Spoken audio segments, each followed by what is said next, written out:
Assalamualaikum warahmatullahi wabarakatuh. Halo teman-teman, jumpa lagi di Umpama Kicau, channel yang konsisten membahas murai batu dan informasi tentang dunia burung. Oke teman-teman, gimana kabarnya? Saya harap teman-temanku semuanya dalam keadaan yang sehat, selalu diberikan kebahagiaan, diberkahkan rezekinya dan dimudahkan segala urusannya. Amin.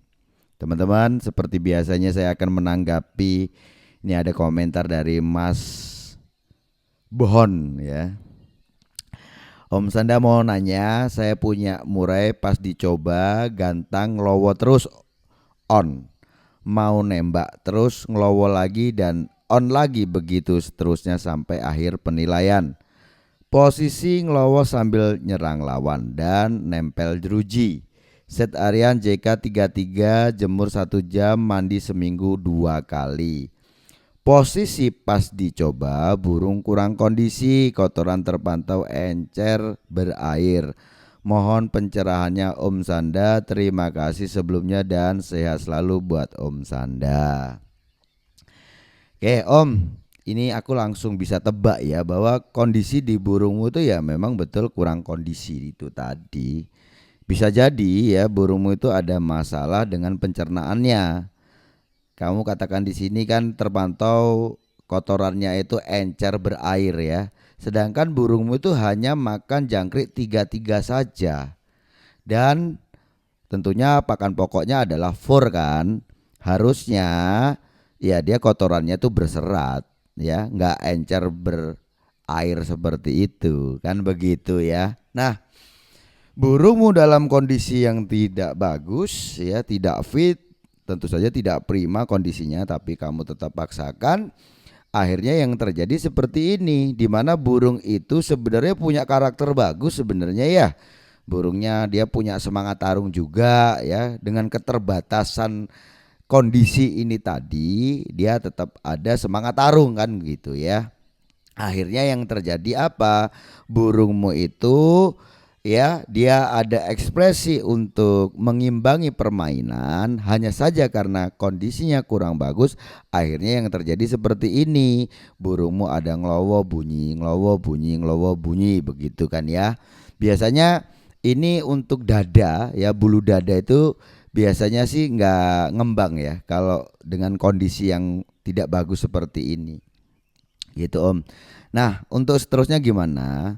Kamu harus tangani dulu untuk kasus di burungmu ini. Jelas saya katakan tadi bahwa ini ada masalah di pencernaan ya. Kamu tangani ini dulu ya kan.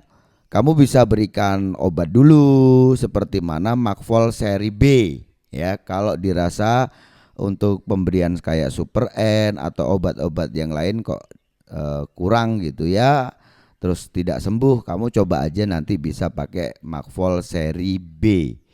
Oke, kamu obati dulu, kemungkinan besar burungmu tuh ada masalah di pencernaan. Jadi sistem pencernaan itu ada masalah di sini.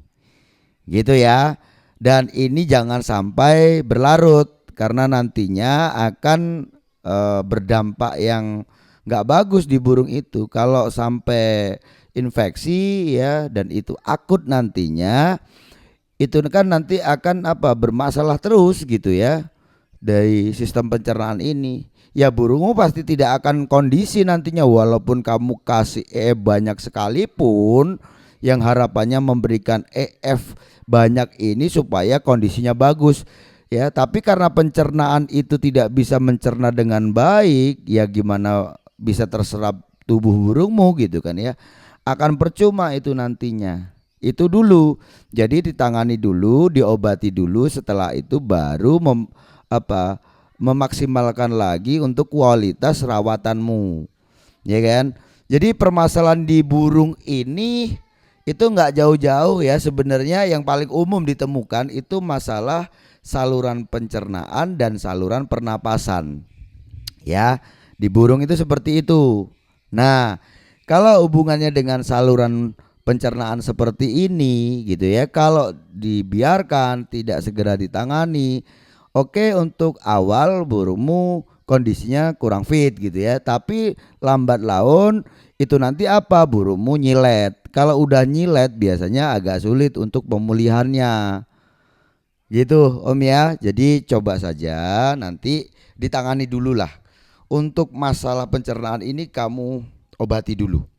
Baru setelah itu nanti diobati. Kan gini ya, kalau untuk penyebab infeksi pencernaan itu yang paling sering ya terjadi itu karena apa? Infeksi bakteri ya, disebabkan karena bakteri. Nah, bakteri ini asal kamu obati itu ya, kurang lebih sekitar 5 hari lah.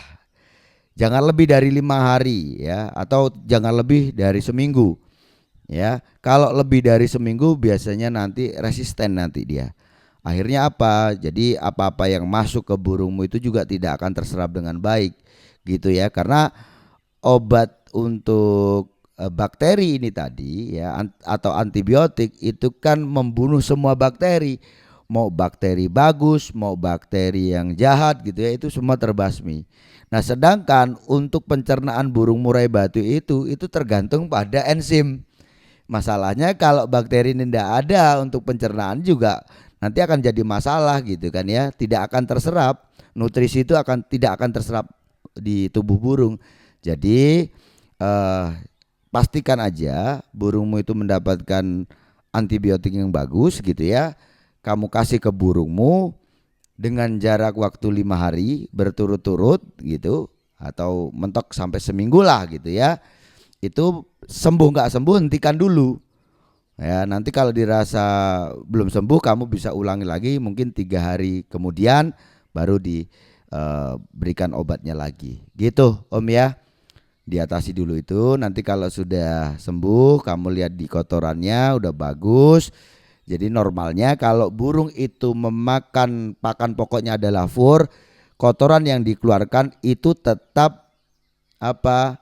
Berserat gitu ya.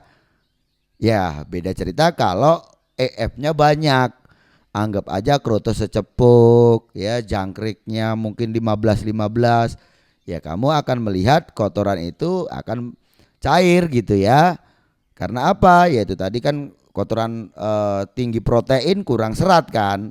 Nah, karena kamu katakan di sini tadi jangkriknya itu hanya 33 gitu ya. Tentu saja untuk mencukupi kebutuhan hariannya kan pakan pokoknya adalah fur ya. Harusnya kotoran yang dikeluarkan itu ya ada seratnya. Gitu Om. Nah, untuk teman-teman semuanya dan juga untuk Mas Bon ini tadi, usahakan nanti ya. Ya, ini kan burungmu karena ada kendala seperti ini. Nantinya ke depannya entah itu kamu punya burung lagi, burung baru dan sebagainya gitu ya. Usahakan burung yang digantangkan, burung yang dihadirkan di lomba itu sebelumnya kamu harus pastikan bahwa burung itu kondisinya betul-betul bagus, kondisinya betul-betul prima.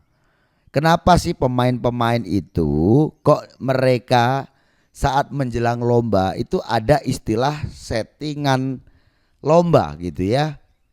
Bukan hanya menambahkan porsi saja, tetapi burung-burung yang disiapkan lomba ini setidaknya mereka itu meyakini apa yang mereka upayakan ini akan membuat burung itu kondisinya betul-betul prima. Bahasanya begitu loh ya. Jadi kalau burung itu anggap aja dalam pengondisian ada yang seminggu, ada yang 5 hari, yang paling banyak itu kan 3 hari menjelang lomba. Burung kok dilihat kayak meragukan, nah biasanya nggak digantangkan, gitu loh ya, nggak digantangkan. Apalagi untuk orang-orang yang betul-betul tahu dengan konsekuensi memaksa burung digantangkan dengan kondisi yang tidak bagus gitu ya. Mereka tuh pilih gagalkan tiketnya atau mereka akan cari burung lain gitu ya. Karena ini nanti dampaknya bukan hanya di burung nggak kerja saja ya, kalau sampai dampak akut keserang ke mental gitu ya, apalagi burung itu mentalnya kurang kuat gitu, itu nanti akan bermasalah jangka panjang itu ya. Jadi harus kamu pastikan, betul-betul pastikan bahwa kondisi burungmu yang kamu hadirkan ke lomba itu kondisinya betul-betul prima. Kondisinya harus betul-betul bagus. Jangan hanya karena dasar iseng ya. Ya saya sering bilang kan sama teman-teman, saya itu kalau mau gantang burung ya nggak terus saya itu ambisi, saya pengennya terus gantang, terus menang, pokoknya nggak tahulah yang jelas keadaan burung saya seperti apa. Saya sering mencontohkan kepada kalian kan, dimana kayak contohnya burung habis mabung gitu ya. Kenapa sih kok saya harus nunggu 1 bulan? Ah itu cuman teori om. Tidak, tidak. Itu ada alasannya gitu loh ya. Alasannya apa? Saya harus bisa memastikan bahwa burung saya untuk perdana gantang itu betul-betul dalam kondisi yang betul-betul bagus. Jangan sampai burung yang saya rawat hadir ke lomba kondisinya kurang bagus, akhirnya apalagi ini untuk awal gantang gitu ya. Ya, kondisinya tidak bagus, akhirnya burung nggak kerja di sana. Kalau hanya tidak kerja nggak masalah. Dampak jangka panjangnya apa? Akhirnya burung itu jadi rusak kan ya. Gara-gara apa? Lama dia tidak dilombakan, terus dilombakan dalam keadaan yang kurang bagus. Di situ dia ditekan burung tanpa dia bisa menyerang balik. Ya, ini, coba ini di garis bawah ya. Pastikan betul pokoknya burungmu itu kalau mau digantangkan kondisinya betul-betul prima. Oke, mungkin gitu aja Om ya. Saya rasa cukup sekian. Sukses selalu.